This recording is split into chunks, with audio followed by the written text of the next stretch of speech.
class. What class are you? Coronado. I mean, I know the school, but is it art class? No. Oh. Just Right. math. It's math class? Yep. Yep. They didn't bring the nails with them, and they didn't bring the cement with them. So they had to go into town and buy that cement. Cost 99 cents a bag. To make cement, you need sand, cement, and water. Make a loose slurry mix.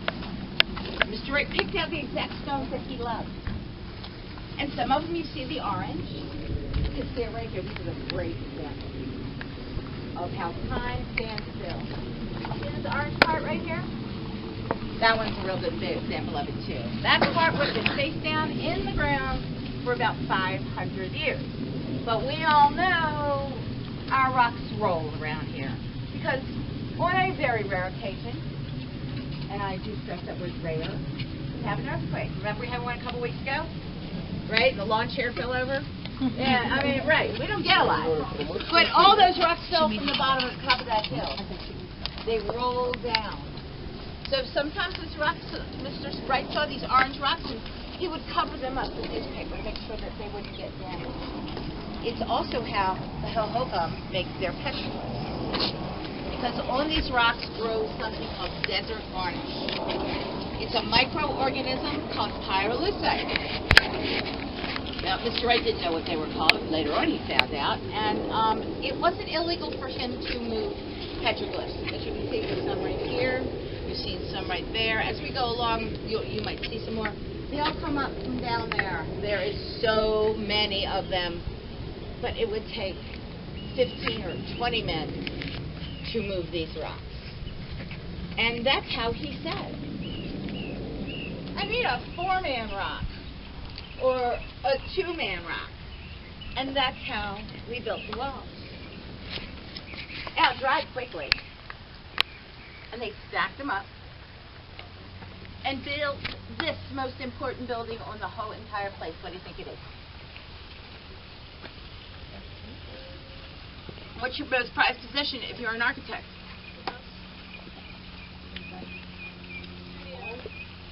A little more important than the house and the studio. The paper that it's drawn on. Plans. Letters to different people. Remember, he didn't have a phone in his pocket. He couldn't communicate like we do right here easily. And that just shows what time it was. I mean, really, let's think about it. Communication. Strip it back, the layers of time. They didn't have a phone in this place until 90.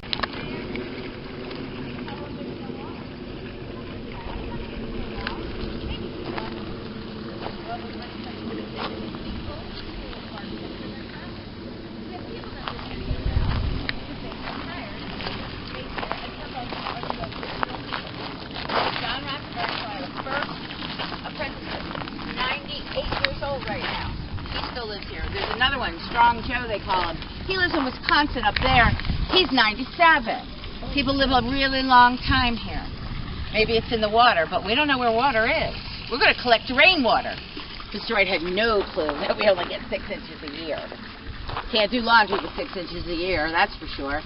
So then he has to start buying water from the cattle raisers out there. And he runs into what we commonly call an old codger. That would be an old person. And that guy had a dowsing rod. You know what a dowsing rod is? It's something that... Yeah, it's like, envision a giant wishbone. And he's walking around the property, and all of a sudden, here it wiggles. And Mr. Wright goes, oh, yeah, not a problem. That well driller probably drilled in the wrong spot, went down only 300 feet. I'm going to hire a well driller again. And he knows that this is going on here, because he looks up there. He never saw those wires, because for sure he would have moved then. Thompson Peak, but he knows on the other side it's the Verde River, because they did travel around. No matter how rural this place was, he'd go up to Apache Lake, the Roosevelt Lake. So can you imagine driving these like 1937 cars? And Mr. Wright had quite the collection, almost 85 cars in his collection. And he didn't pay for all of them. You know, sometimes people would give him a car just, oh, try this out. And he got to keep it.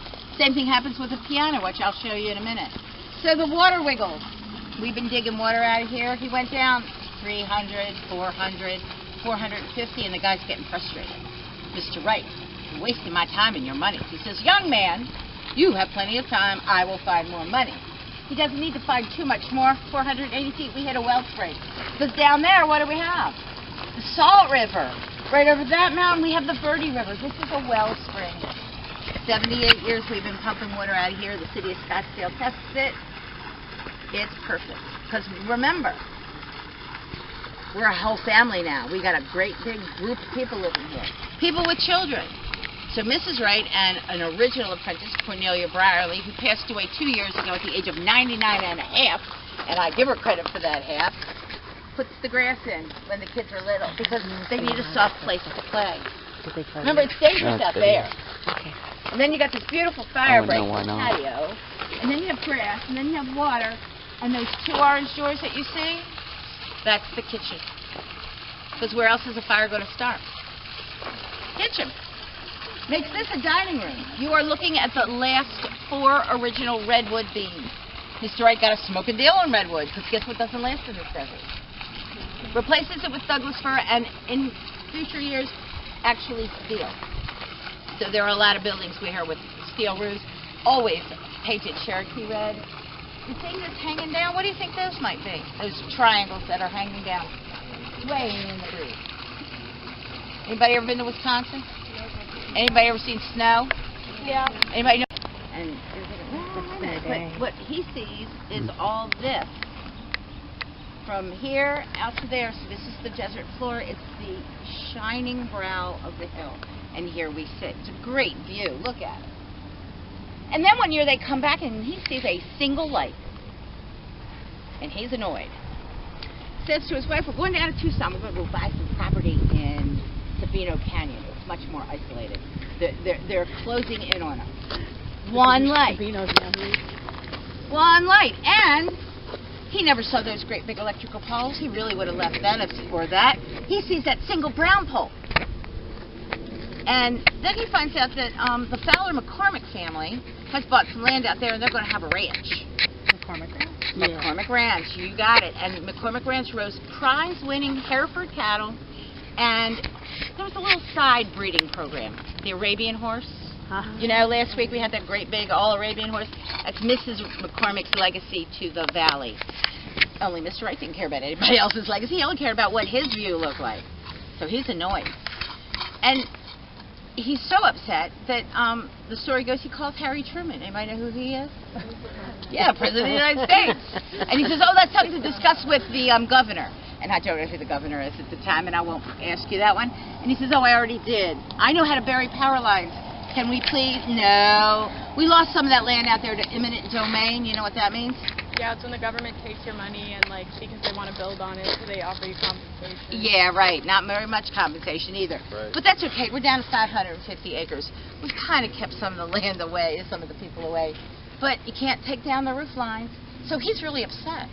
And she says, Frank, Mrs. Old Gudvana Wright, who's 30 years younger than her husband, you know, you came here in your 70s. And now you're in your 80s and you want to start all over again? And he goes, yes, my dear. And she goes, you know, Frank, you're a genius. Figure it out. Well, if you're really, truly a genius, that's how...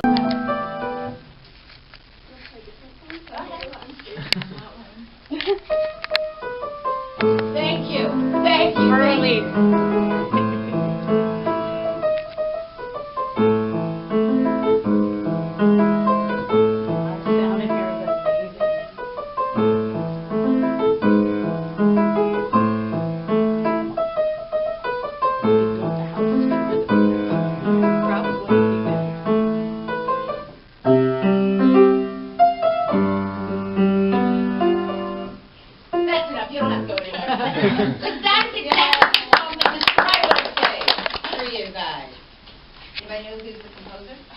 Beethoven? Oh, sorry. It's Fur Elise by Beethoven. Thank you very much. I couldn't have paid you to do that. So that's exactly what Mr. Wright would play Beethoven. On that skyway, which guess what? Somebody lent to Mr. Wright. Somebody told me that, oh, it came over on the Mayflower. I'm going, yeah, right. No, really, Marla, it came over on the Mayflower. And then, of course, the hide back room starting on the night. Somebody lent that to him. They never sold it. So here's it. He's playing at the triangle. First time I asked to do this, because I always do it with kids, with the dogs. Some guy sits down and bangs out Billy Joel's New York State of Mind. And it's amazing. He pedals and everything, and it sounds fabulous. And so I say to him later on, you know, you get to play again. Because I have another piano for you to hear. And that sound is a lot different than you hear here. Because there are some surfaces that it's not acoustically pure. When we get to the cabaret, it is. However, this is a dying ring, and you know, it's like driving a Porsche or a Lamborghini, and you don't get to do it often. They're a very wonderful, expensive piano. Mr. Wright said, give me the luxuries of life and the necessities will follow. And that's how this room changes. 12 times this roof gets redone. But I want you to look up because I want you to look at these beautiful triangle lights, and I still got your attention up top. I'm going to tap in here. What do you think that's for? Oh, thank God you all don't know that Mr. Wright's notorious for leaky buildings. All buildings leak. That's a gutter system. Remember, this would have been canvas. Cool. So he sees. He changes it. Have anybody seen a power line? Can't see him. You can stand on the corner one way and lift your leg and flap your arms, and maybe you'll see one. He forces you down. He redoes the roof 12 times, and I know it's true because Frank Henry was doing a paper on it, and I know this is true that this came down 5 different times because Arnold Roy, who still lives and works here at the age of 87, 88 now, he was one of the guys that did it. 17 years old. He came to live and work here. 2 stories real fast. The artwork that's on the walls, Mr. Wright thought his walls were works of art. So, well, now there's artwork on the wall. Claire Booth Luce. She was a playwright, an ambassador, a congresswoman. Good friends with Mrs. Wright. They had a party for him. I think it was his 85th birthday. Got going, she makes these for him. And these beautiful collages are all made up with desert materials. So Mr. Wright likes that, and he hangs them on the wall. It's also the reason why we have color schemes. The chairs you're sitting in right now, these beautiful little chairs, Mr. Wright made with $11 piece of plywood, his favorite material. These are orange, but sometimes they change. When I first got here, these were blue because we have Arizona Day, what we're sitting in right now. And then when they're blue, that's Arizona Night, same name as the painting. Claire Booth Luce was married to a man who changed Mr. Wright's life. Did anybody ever hear of Time magazine? Yes. Thank God y'all are old enough. Y'all know what a magazine is. Henry Luce, the father, founding father of Time Life magazine, put him on the cover. It kick-started his career. And I don't mean to be weird to talk to you on my back, but it's okay. Edgar Kaufman Jr. comes to work, learn at Taliesin in Wisconsin, and him and Mr. Wright have a conversation. And Edgar Jr. says, my father wants to have a little something built in Pennsylvania. And you know where I'm going, right? You got it. Say it loud. Fallingwater. Has anybody been there? Oh, I'm so jealous. You have to go in the spring, summer, or fall. Not open in the winter. Amazing? Yeah. Yeah, it's amazing. And it's that maple block that he built in his hand. And that's what allowed us to be here. He changed his world. So it only takes one person to revitalize a whole career. People thought he was dead. They didn't know. They hadn't done a building in 6 years. The Depression came along. People did not have money. But Mr. Kaufman did, senior, because he was the owner of a department store and had this little piece of land in western Pennsylvania. It is called Fallingwater. It's the 2nd most visited home in America. What's the first? Oh, thank you. Thank you. I did this a couple weeks ago. It's up at Ghost Graceland. I mean, air conditioning in the floor. I mean, really, Elvis was the king, but not the president. The air conditioning right here. Thank you, Mrs. Wright. When Mr. Wright passes away, she decides she's staying here because she's got really good friends, and people are very nice to her. Nobody's from Wisconsin, right? They're a little clannish, a little cliquish. She's from Montenegro, which you all know used to be Yugoslavia. And now it is again. Montenegro. Oh, you all are doing so good on the quizzes. Glass. Let me talk about glass. There was no glass. Mrs. Wright wanted glass. She got sick and tired of sweeping out the office where the birds would fly through and the snakes would wriggle. Now, you know we don't get snakes until summer anyway, but that was her point was, it took her 10 years. This is the last room to get glass. She told him, oh, I had a dream that we're standing in a glass booth and we can see the beautiful storm. You know, the ones where the lightning runs horizontal? Well, that only happens in the summer, too.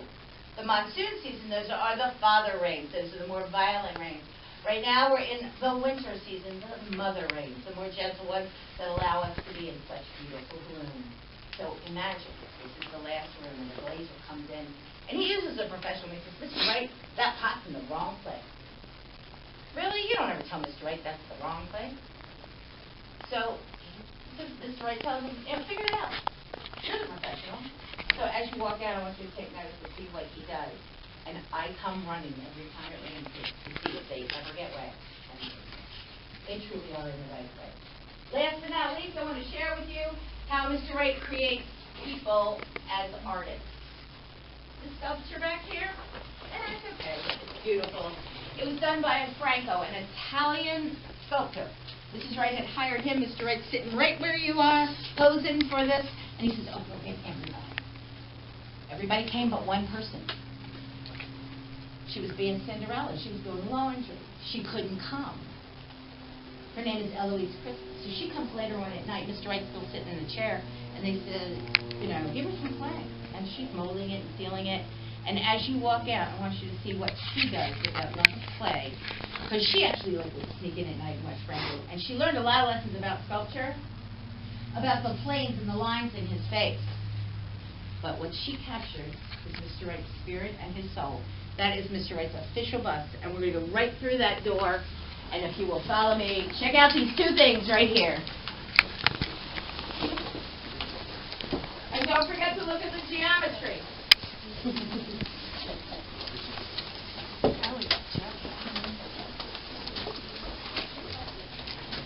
These are so cool.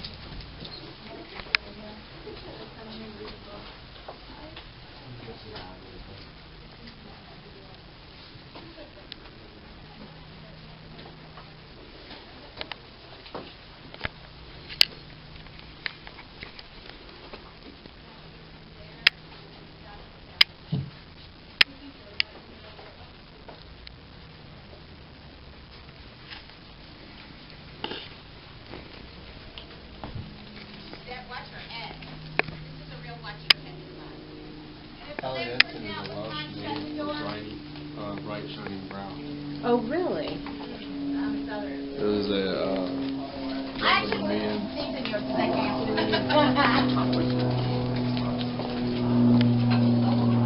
If you don't mind getting that door for me, sir, pull it forward, watch your head.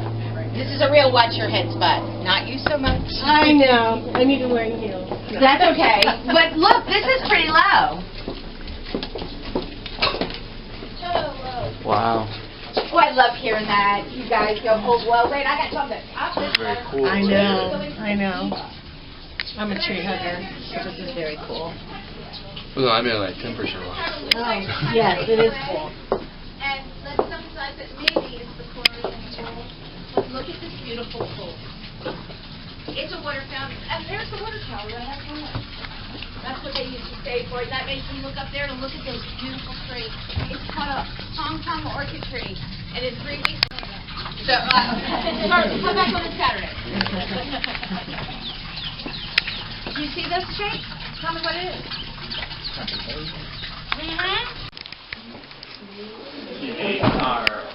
Well, again, being in a storage room and a library, look at the bookshelf. Thank you. Mr. Wright has a flat screen over a fireplace. 78 years ago. Talk about being ahead of his time. Really, I mean, TVs are almost this big. And you can go buy it at Walmart. Mr. Wright designed a piece of furniture for a couple that were professors at Purdue.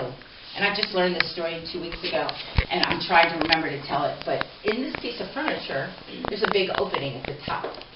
And the professor says, what's this for? And he goes, oh, it's for your television. Because when you're finished watching it, it should go down and not block your view.